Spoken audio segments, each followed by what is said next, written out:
Ya, Kemarin. Kebun bersama anggur. ibu-ibu perpustakaan Sama dengan ibu-ibu Ibu Arsip perpustakaan besok langsung nyusun ke ke apa ini kebun namanya? anggur. Tarum Baru yang ayo alumni APDN Mama 24 ke sini yuk. Kita panen anggur nih. Ini anggur punyanya Mak Lela. Punya siapa nih, Bang? Sonan.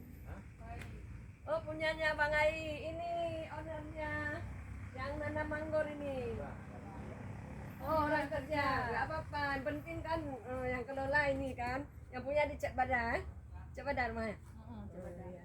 Sampai rumah ada juga kan? Ya. Nah, ini jenisnya anggur ada berapa ratus macam, Bang?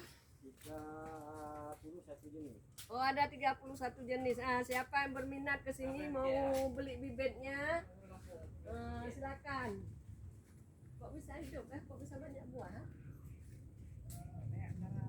Yang paling Pak, boleh buah harian. Ya, buah anggur. Kok bisa banyak buahnya? Kok dulu? Boleh. Ini jenis ini yang paling enak nih. Karut. Anggur bisa boh. Anggur bisa boh karut. Oh, betul juga. Lupa bawa kacamata. Ayo tinggal Bang Ilong. Nya video. Video enggak apa video. Singa kau le urus satu selong, ayo jain satu selong dong. Kasih video.